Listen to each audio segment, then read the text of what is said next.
Sejam todos muito bem-vindos. Quem fala com vocês é o Dr. Paulo, biólogo, fundador do canal Criador Pro, da empresa Criador Pro, especializada em montagem e legalização de criatórios comerciais.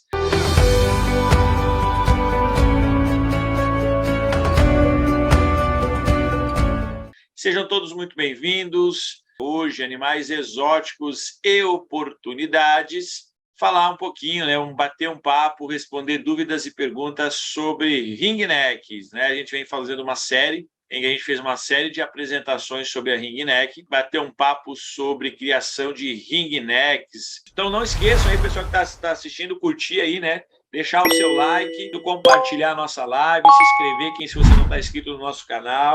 Bom, então vamos lá. Temos já uma pergunta aqui. A primeira pergunta é do criatório Acribirdes. Pergunta: quando os ringnecks começam a frequentar o ninho e começam a destruir a caixa, ninho arrumando o mesmo, é algum sinal que eles vão acasalar? Sim, pode ter já acontecido até o acasalamento, Geralmente, quando eles começam a preparar o ninho, passar mais tempo dentro do ninho, organizar o ninho, preparar o ninho, geralmente está chegando a época de reprodução, que pode variar dependendo da região e dependendo do estágio, se eles gostaram ou não, Depende aí, pode levar de 10, 15 até 20 dias para começar a postura, mas é um sinal, tá? É raríssimo às vezes que eles entram no ninho, começam a destruir o ninho e não acontece nada, tá? Então, criatório Acribirdes é um bom sinal, é um sinal que pode vir a ter o início à época reprodutiva. Quais são as instalações mínimas para um criatório de ringneck comercial e o que a gente necessita saber para não ter problemas com órgãos fiscalizadores? Bom, essa pergunta ela vale muito para cada estado, A maioria dos estados, eu acho que quase na sua totalidade, a ringneck ela ainda está classificada como um animal exótico, está na lista, de animais exóticos, então precisa de uma regulamentação, de um licenciamento junto aos órgãos ambientais. Então, você precisa, em área urbana, abrir a sua empresa e precisa, em área rural, fazer com o produtor rural. Lembrando que as instalações mínimas necessárias hoje, por lei, são uma ala de matrizes, quer dizer, onde vão ficar os seus casais reprodutores, uma ala de filhotes, que basicamente pode ser uma ala separada com gaiolas individuais ou gaiolas coletivas, até mesmo viveiros coletivos, e uma cozinha.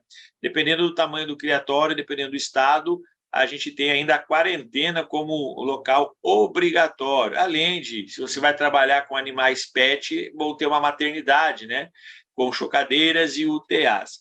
O que você precisa fazer é um processo de legalização, apresentar todos os projetos, documentos que são necessários, apresentar a planta arquitetônica, apresentar os projetos técnicos, o responsável técnico pelo seu criatório, fazer todo o encaminhamento correto e pagar as taxas para você poder ser um criador comercial autorizado pelos órgãos ambientais.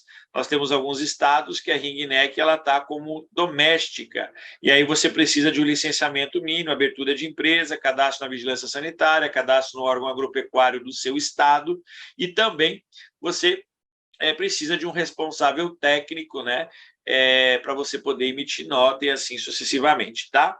Comprei um casal de ringneck com 3 anos e uns 2 meses. Eles entram no ninho, já vi ele alimentando ela, mas até agora nada de postura. É normal? É normal, tá? Isso pode demorar, tá? Dependendo do casal. Às vezes é rápido, Se são casais jovens, se a primeira postura demora um pouco. Se são casais mais antigos, geralmente é bem rápido esse sistema, Lembrando que ainda não estamos bem na época de reprodução, tá? Alguns casais adiantam a época de reprodução, mas ainda está no período que a gente chama de pré-reprodução, Alguns casais já entram no cio, já começam a postura, mas vai começar mesmo a partir de setembro, outubro, que começa realmente a reprodução, tá bom?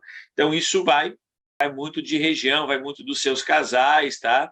É normal fazer uma corte bem longa, demorada, principalmente se for as primeiras reproduções, tá? Juninha 19, meu casal de ringneck tem 1 mês dormindo no ninho, mas não tem ovo. Isso é normal? Não, não é normal, tá?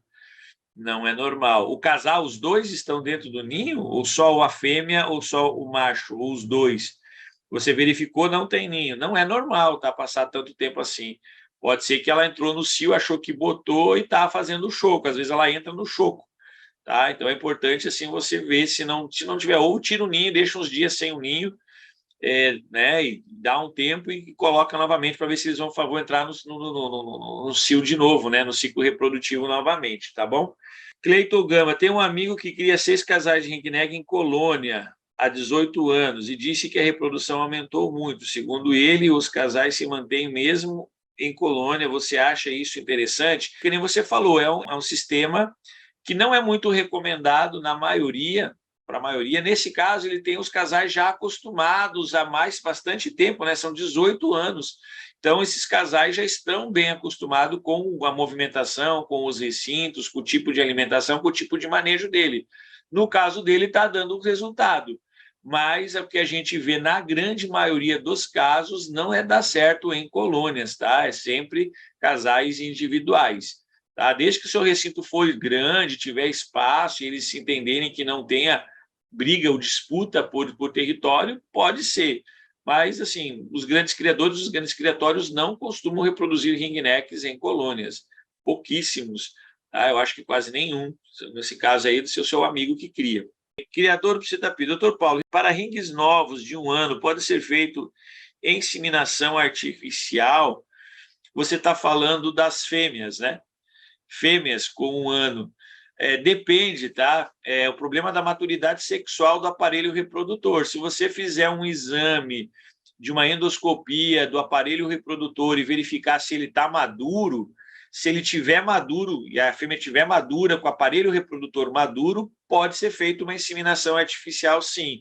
Pegar machos, né, mais adultos, pegar e passar nas fêmeas, desde que as fêmeas estejam com o órgão, com o aparelho reprodutor maduro, tá? E com 1 ano é raríssimo, né? Tem hoje questão genética, algumas fêmeas se aprontam antes, tá? Você tem que aproveitar que geralmente casais jovens com 1 ano e meio, eles formam todo o cio, né? Formam o par, chegam até a dar o acasalamento, a fêmea entra no ninho. É o momento que, se ela tiver madura e você passar a inseminação, pode dar certo. Aí tem que fazer o teste. Se você não tem certeza que ela está madura sexualmente, que o aparelho reprodutor dela está maduro, que às vezes ela produz ovos, mas não estão ainda maduros o suficiente para haver a produção de um embrião. Você tem que fazer o teste. Se você não conseguir fazer um exame, levar alguém que faça um exame real de gônada reprodutiva, aí você tem que fazer o teste. Passa uma inseminação e vê se os ovos ficarem férteis. É bem interessante você usar essa técnica, principalmente com fêmeas, né? Fêmeas já de 1 ano e meio para 1 ano e 8 meses, é bem interessante fazer essa técnica, tem bastante resultado. Já no 2º ano, já tem bastante resultado, tá? Maturidade sexual, a maturidade sexual nas ringnecks, ela é de 3 anos para frente. Nós podemos ter alguns casais, devido à seleção genética, devido à alimentação, principalmente um bom manejo, que pode entrar no ciclo reprodutivo mais cedo. A gente já teve relatos aí de criadores que com 1 ano e 1 ano e meio já tiveram casais que tiveram posturas, mas ainda com uma baixa fertilidade, com um número reduzido de filhotes. Mas você pode, se o casal entrou no cio, mesmo tendo ovos brancos, você substitui por ovos galados, né? Transformar esses animais em amas, né? E aí, para eles já irem aprendendo a tratar de filhotes, isso é muito importante. Mas a maturidade real, quanto mais velho, sim, depois dos 3 anos, realmente aumenta muito o índice de fertilidade, aumenta muito a questão reprodutiva. Por isso, a compra de filhotes, quando você monta casais muito jovens, se você deixar juntos, a chance de um resultado depois do 2º ano, 2º ano e meio, 3º ano, é bem grande de formar casais e terem um alto índice reprodutivo. Burnout, Distrito Federal. Na sua opinião, o mercado vai alavancar? É uma oportunidade de empreender agora ou é melhor ter cautela, pois tem muita venda de sonho nas propagandas sobre o mercado de aves exóticas? Bom, A gente que trabalha, quem é criador há mais tempo, quem já é criador há muitos anos, como a gente, há 20 anos, mais de 22 anos de criação, a criação de aves sempre foi um negócio lucrativo. Tá? Qualquer espécie que você cria, se você souber trabalhar o seu mercado, é um negócio lucrativo. Hoje em dia, nós tivemos um avanço muito grande nos psitacídeos, principalmente ringnecks, uma febre, né, uma explosão, muita gente vendendo sonhos, né, que as ringnecks, de ganhar muito dinheiro. É óbvio que se você tiver dinheiro para investir, montar casais corretos, comprar casais portadores ou casais com mutações específicas, você tem o mercado agora, no momento, bem atraente, mas a tendência é o mercado dar uma esfriada com o passar do tempo, mas não uma esfriada que chegue a causar algum dano, tá? Porque sempre vai ter gente comprando, sempre teve gente, há mais de 15 anos, criadores de ringneck sempre tiveram mercado, sempre venderam, claro, com valores um pouco menor. Mas, gente, é interessante você fazer uma diversificação, uma pesquisa de mercado, principalmente qual é a sua finalidade. Montar um criatório de aves exóticas, a primeira coisa que a gente deve pensar é qual é o mercado que eu vou atender. Que tipo de cliente é o meu cliente, né? Se meu cliente é o cliente que vai comprar, que é outros criadores que vão comprar matrizes, que vão comprar filhotes para formar casais, para reprodução, você tem que pensar numa qualidade genética maior para tentar vender filhotes ou portadores ou com mutações específicas que tenham um valor agregado maior. Agora, se sua finalidade é trabalhar com o mercado pet, trabalhar com o mercado do dia a dia, é muito importante você trabalhar com animais que ficam fáceis de serem domesticados, animais que sejam fácil manejo e que tenham uma grande procura, tá? Porque mesmo assim você tem um bom valor de mercado, né? Se a gente for trabalhar que você precisa de um espaço reduzido, uma quantidade de animais bem mais reduzida para ter um lucro bem satisfatório, né? Porque um casal, mesmo que seja um casal comum, um casal que tenha uma mutação, cores mais comuns, aí você vai vender filhotes a R$ 1.500, R$ 2.000. Cada casal, aí, dependendo da espécie, vai te dar no mínimo de 4 filhotes, né? Vamos botar 4 filhotes por temporada. Você tenha um índice reprodutivo muito baixo, né? Você tem um lucro de 8.000 por casal para 1 m². Quanto você precisa lucrar com boi, por exemplo? Quanto é o espaço que você precisa para lucrar essa mesma quantidade com bois? Então, isso varia. O mercado ele é muito interessante. Tem gente que trabalha, por exemplo, com canários belga há muitos anos e não se queixa do mercado. Tem gente que trabalha com calopsitas, periquito australiano e não se queixa do mercado. Aves exóticas sempre é um mercado interessante. Você precisa trabalhar o mercado, porque não adianta você achar que vai vender para o Brasil todo, que você tem um mercado, todo mundo vai comprar de você, se você não aparecer, se você não divulgar, se você não mostrar o seu criatório, porque nós temos muitos criatórios no Brasil que já estão há mais tempo, eles têm um know-how muito maior, já são conhecidos e as pessoas procuram. Se você entrar em contato com muitos criatórios mais antigos e criatórios comerciais aí, eles não têm nem animal para entregar e as reservas já estão todas feitas. Então, é um mercado que ainda é bem aquecido e sempre tem uma variedade de espécies, né? Sempre tem mutação nova surgindo. Então, é um mercado que, a médio e a longo prazo, ainda vai se manter muito aquecido. É óbvio que eu preciso entender que, para mim entrar nesse mercado, eu preciso fazer da forma correta, abrir minha empresa, emitir nota, procurar todos os trâmites legais que você precisa em cada estado são diferentes, conseguir sua legalização, virar um criador comercial e trabalhar da forma correta que não tem erro, tá? Só não pode sair comprando um monte de mutações caras que você não sabe o resultado dessas mutações e você não sabe se vai ter mercado, mas é um mercado que é difícil, né? Você tem que ter logística, você tem que saber entregar. Se você vive no interior de um estado que fica longe de um aeroporto, para você entregar determinadas aves e as pessoas comprarem de você, elas preferem comprar de locais mais acessíveis, né? E hoje nós temos muitos criadores e a disputa por mercado e a disputa por valores vai ser tranquila. A gente sabe que temos criadores vendendo aí algumas mutações a um preço bem interessante, que nunca se teve no mercado, mas tem gente torrando esses mesmos animais a um preço bem em conta, tá? Então, depende muito disso, tá? Então, a gente tem que tomar cuidado, mas, assim, é um mercado tranquilo, cara. Então, você tem que ter uma diversidade, tem que definir exatamente qual a finalidade que você quer com o seu criatório. Cleiton Gama, é verdade que os filhotes querem um viveiro grande e eles atingem a maturidade sexual mais cedo? Sim. Quer dizer, do desenvolvimento, né? A questão de voo, a questão de desenvolver mais rápido os órgãos, né? Questão ambiental. Mas, assim, o desenvolver os órgãos mais cedo tem que ter todo um acompanhamento. Vai desenvolver, mas aí é questão de baixa fertilidade, em alguns casos, formação de casais aleatórios, mas é uma tendência, tá? Pode haver uma possibilidade, sim, de haver um amadurecimento, tá? E tem a questão genética, né? Hoje, seleção genética, né? Alguns ringnecks que já têm essa propensão de reproduzirem mais cedo estão sendo disseminados, então você tem cada vez mais cedo o número, né, de ringnecks começando o ciclo reprodutivo mais cedo, como nós temos a questão de várias posturas por ano. Também geneticamente nós temos alguns casais que podem chegar a 3 posturas num ano, em algumas regiões tem relatos até de 4 posturas.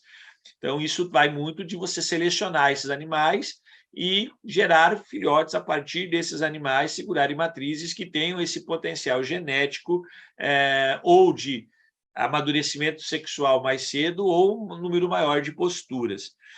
Christian Guimarães, para quem vai iniciar, você aconselha primeiro buscar a legalização antes de comprar as aves, ou posso começar com as aves? Assim, você tem que entender o seguinte, tudo vai depender do seu planejamento, tá? A legalização pode ser feita durante a aquisição de matrizes, a construção do criatório pode ser feita durante o processo de legalização? Pode. A única coisa que você não vai poder fazer é reproduzir, tirar filhotes durante o processo de legalização, tá? Então, a gente fala assim, tem que tomar muito cuidado com determinadas situações. Então, não adianta eu comprar as matrizes e atirar filhotes sem procurar o processo de legalização. Então, fazer a legalização, comprar as matrizes da forma correta, montar o seu criatório da forma correta é a melhor maneira, tá? Mas lembrando que durante o processo de legalização, esses animais que estão nas listas que necessitam licenciamento não podem ser reproduzidos, tá bom? Criador do Psitapira, doutor Paulo, como posso trabalhar com a bigamia? Tem algum método que eu posso trabalhar? Você está falando de ringnecks? Trabalho com bigamia? Olha, e assim, é tentativa e erro, tá? É tentativa e erro. A gente sabe que as fêmeas não suportam outras, né? Então, um macho ter que aceitar outra fêmea é sorte genética. Com tudo que a gente lê e tudo que a gente pesquisa no mundo todo, quase ninguém trabalha com bigamia. Trabalha com fertilização, tá? Agora sim, estamos trabalhando com fertilização. Aí sim você aumenta o número, né, de fêmeas, que você pode ter um macho para várias fêmeas fazendo a fertilização, certo? Isso sim, você pode passar uma mutação que o macho carregue para várias fêmeas diferentes, através da fertilização, de técnicas de fertilização. Isso sim, agora, bigamias não tenho, sim, não é a minha praia, eu não costumo trabalhar com isso. Alguns animais, outros pássaros, canários e outros passeriniformes, outros psitacídeos até vai, mas geralmente a maioria não aceita a bigamia. Rogério Gomes, boa noite a todos. Quem transmite a agressividade e a interatividade é o macho ou a fêmea? Questão comportamental sempre são as fêmeas, tá? As fêmeas é que têm o maior índice de passar o gene comportamental, principalmente na época reprodutiva, né? O gene de defesa, de proteção, de ser muito agressiva, né? Os machos acabam herdando parte disso, mas a grande maioria dos machos é muito mais tranquila. Mas, geralmente são as fêmeas que fazem esse tipo de transmissão. Eu tenho um terreno de 4x10, só que fica em áreas de mananciais. Dá para fazer um criatório? Olha, se é área de manancial, possivelmente é uma reserva legal. Você tem que verificar com o órgão ambiental se é possível a construção ali. Você tem que conseguir uma autorização quando é uma área de reserva, tá?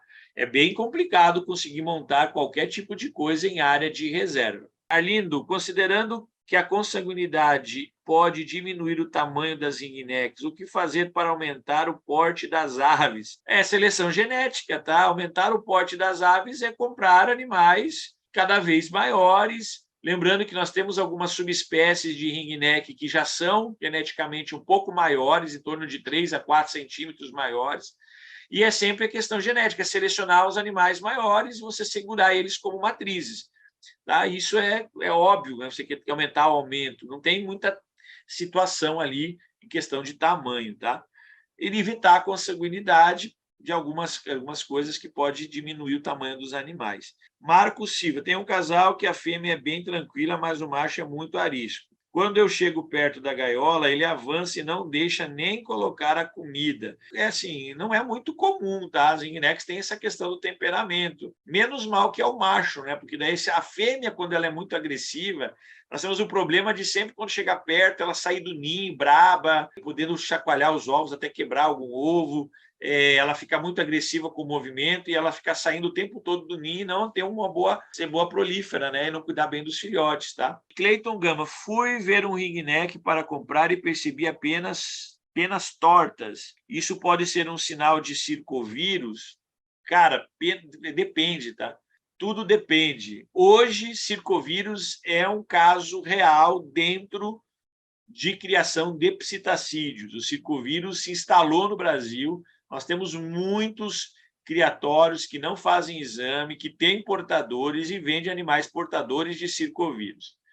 Mas pode ser N fatores, pode ser desde fatores nutricionais, pode ser estresse, que ele está movimentando as penas, pode ser ácaro de pena, pode ser uma série de outras doenças metabólicas. Então, tem essas características, tá bom?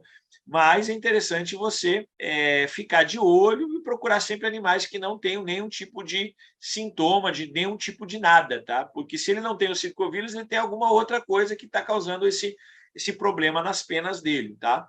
E às vezes é irreversível, tá? Aí é irreversível. Flávio Fiame, até quando eu posso cruzar filhos com os pais? O tempo que você quiser, porque seleção genética, surgimento, né, cruzamento de animais para você ter mutações, você vai ter que cruzar filhos com os pais, você vai ter que cruzar filhos com filhos, para você aumentar a chance de ter determinadas mutações. Principalmente mutações mais raras, a chance maior de acontecer, né? Você cruzando com parentes, tá? Então, isso é muito importante. Então, não tem uma regra, é assim, você trabalha e pode ou não acontecer algum tipo de problema genético, mas é bem raro acontecer, tá? Carlos Ribeiro, doutor Paulo, eu posso utilizar ovos artificiais quando a fêmea de ringneck começar a postura para que os filhotes nasçam ao mesmo e não uma diferença de crescimento muito grande, como devo acondicionar? Pode, tá? Você pode usar ovos indês, você acondiciona, você tem várias formas, geralmente você acondiciona em sementes, né? E você tem que lembrar de virar esses ovos todos os dias, tá? Você acondiciona, sempre mexe os ovos para não haver a fixação da gema, né?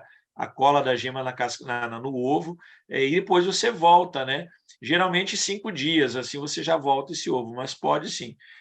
Tá? E tem gente que coloca até enxucadeira, então isso vai muito de situações, não há necessidade, tem que ter um controle de umidade, temperatura e tem que lembrar de sempre mexer os ovos, virar os ovos, para não acontecer de os ovos colarem a gema e acabar não tendo fertilidade. Tem como saber a idade de um ringneck? Tem, cara. Então, geralmente, assim, tem como chutar animais, principalmente os machos, né? Então, os machos você consegue ver a idade através do colar, né? Então, o colar, animais de 3 anos, 2 anos e pouco, com 3 anos, 2 anos e 8, 6 meses, 2 anos já tem o colar, então você já sabe que o animal já é um animal quase adulto. As fêmeas também vem pela coloração, pelo tamanho, mas é mais difícil. Tem como saber também fazendo o exame de pena, tá? Tem como determinar a quantidade e os anos, tá, de alguns animais pelas penas. Bora curtir isso aí, pessoal. Vamos lá, vamos curtir. Deixa o like aí, coloca o like aí pra gente. Cleiton Gama, na sua opinião, quais são os psitacídeos melhores para fazer pet? Bom, papagaios, todos, né? Ecletos, o papagaio do Congo, o papagaio africano, os nossos papagaios nativos, o gênero Pilnus, né? Que são as marianinhas, silvestres, né? A gente está falando, quase todos, araras, cacatuas. No caso dos médio porte, grande Alexandre, cabeça de ameixa, mustache, periquito rei, as Rosella penã, muito dócil. Aí nós temos um grupo bem diversificado, né, para animais pet. Se você quer animais pet de um valor, lores, né? As lores são bem fáceis, bem tranquilas de você ter um animal pet. Tá? Então, tem vários, na periquito regente, tem vários aí que podem ser trabalhados como pet. A ringneck, você tem que trabalhar a questão genética de comportamento, tá? Porque elas têm essas bipolaridades, elas têm esses problemas, já não é assim muito fácil de trabalhar. Outros é bem tranquilo, eles ficam super dóceis, tá?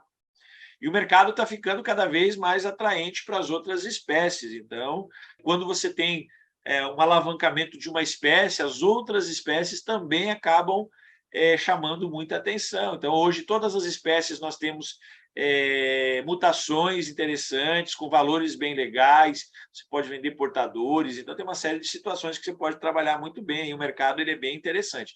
Mas para animais pet, quanto mais dócil, mais fácil o manejo, melhor.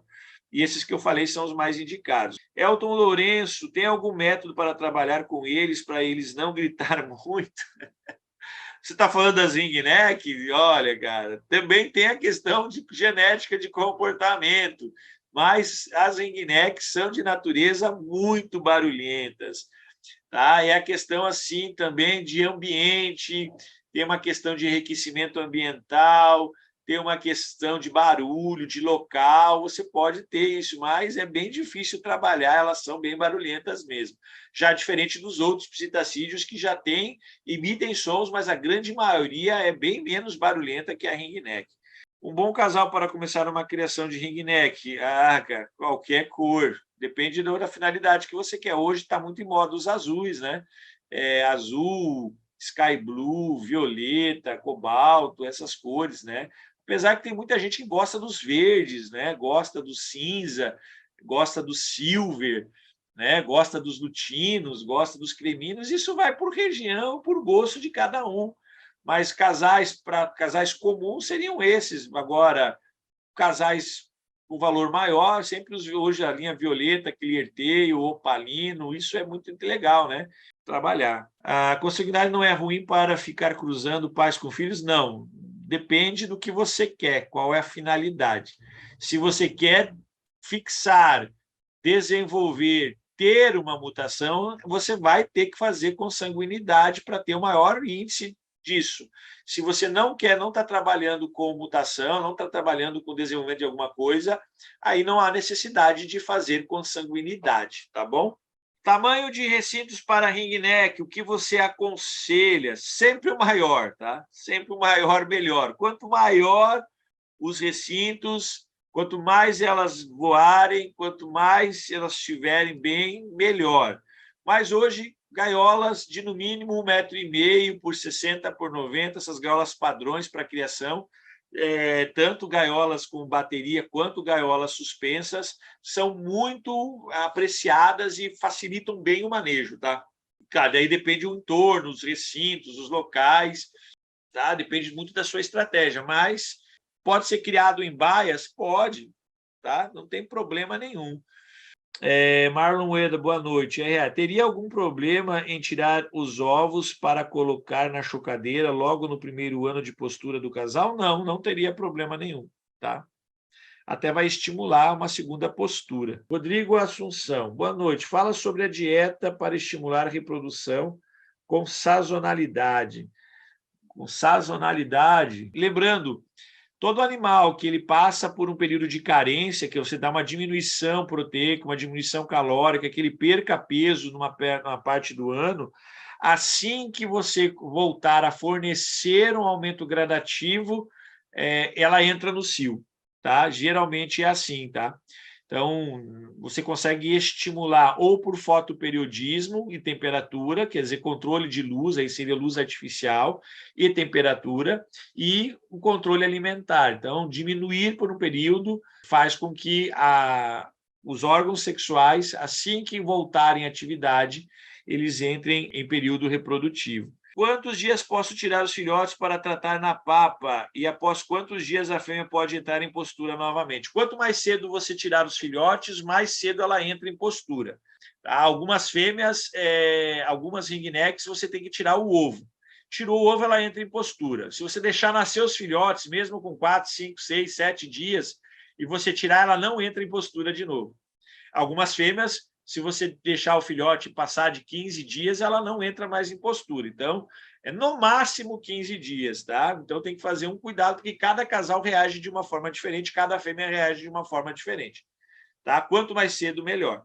Marlon, uma rinha pet, há necessidade de fornecer farinhada se a alimentação à base é extrusada, frutas e legumes? Pode, como um petisco numa época do ano, numa época, por exemplo, de recuperação, numa época de muda, pode fornecer. Se ela não entrar em reprodução, pode. Rutinha, um casal de ringneck pet é mais fácil a reputação, tipo, não precisa ficar em um ambiente reservado, pois eles já estão acostumados com as pessoas de dentro de casa. Olha, o casal pet assim, pode facilitar, mas o instinto dos ringnecks, quando entram na época reprodutiva, eles mudam o comportamento, eles ficam agressivos, menos animais pet, tá? Então tem que tomar muito cuidado, porque pode acontecer de eles serem extremamente dóceis e quando entrar na reprodução mudarem totalmente o comportamento. Você tem que acompanhar, se eles estão acasalando e estão de boa, tranquilo. Senão você tem que tomar esses cuidados. Cleito, tem como falar um pouco mais sobre a iluminação para melhorar a criação? Aí, assim, gente, para a questão de iluminação, a gente tem N fatores. Nós temos iluminação natural, nós temos iluminação artificial, nós temos que lembrar que cada lâmpada propaga uma quantidade de lúmens diferentes. Então, não é só aumentar, deixar mais tempo a luz ligada, você tem que fornecer a intensidade luminosa. Como é que a gente faz isso? Nós temos os luxímetros que medem a questão de luz. Então, você tem que fazer um cálculo, por exemplo, nas estações da primavera e verão, que é o período de reprodução, fazer um cálculo, fazer uma média de lux que o sol expõe e tentar fazer essa mesma quantidade de lux que chega em cada gaiola. Tá? Então, tem todo um cálculo para ser feito através de luxímetros, que são instrumentos que a gente coloca. A luz tem que ser por completo, tem que ser exatamente na intensidade correta. Tá? Então, existe toda uma técnica para ser feito isso. Se você quer aprender, fica aqui no nosso canal, entre em contato com a gente vai ter cursos específicos sobre isso, tá? A partir do final do mês, tanto cursos de genética, quanto cursos de manejo reprodutivo, cursos de técnicas para alimentação manual, cursos para identificação de doenças mais importantes para as ringnecks, tá? Criatório psitapira. Doutor Paulo, o senhor falou que tem a mutação diluído dominante. Visualmente tem diferença do diluído recessivo? Sim, tem diferença. Geralmente na tonalidade das pontas das asas, tá? Tem uma diferença bem legal aí no diluído dominante para o diluído recessivo. Tá? É muito mais tranquilo você identificar o dominante, porque você vai passar isso com maior facilidade. O diluído dominante, se ele for dominante, 75% dos filhotes vão poder portar, né? Vão poder receber essa característica. O recessivo é só 25% dos filhotes, né? E tem todo um cálculo que geralmente cai para 6%, 7%. Essas mutações do Grande Alexandre foi espontânea ou foi cruza com a ringneck? Foram espontâneas, tá?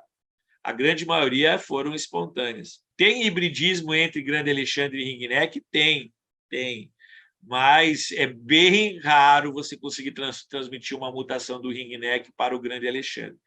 É quase... Enfim, se algumas mutações de ringneck já são raríssimas, as chances são bem pequenas, você multiplica por 10 a chance disso acontecer. Tá? Porque o número de cromossomos é diferente, porque o número de locos, os locos onde os genes das colorações estão localizados em cromossomos diferentes, tem uma série de coisas que impede que algumas mutações sejam transferidas. Então, as mutações têm que ser naturais. Tá? Para tirar a cor esmeralda, precisa do cruzamento de quais cores? Qual é o valor de um ringneck esmeralda hoje? Depende, tá? Mas hoje um esmeralda verdadeiro aí na faixa de 15 a 20 mil reais. Depende muito do que ele vai portar, se não, etc. Exxon Torres, tenho 3 casais de ringneck. Preciso de licença para criar e reproduzir para mim? Sim, precisa. Para mim, qualquer reprodução para você, os filhotes vão estar ilegais, né? Então, você pode dar sorte de você reproduzir para você e nunca ninguém dá nada, mas se aparecer lá, você está ferrado, tá? Então, até para a reprodução para a própria pessoa precisa de legalização de licenciamento, tá bom? Agradeço a presença aí de todos. Não se esqueça de se inscrever no nosso canal se você não está inscrito, ativar o sininho. Até a próxima live. Tchau, tchau.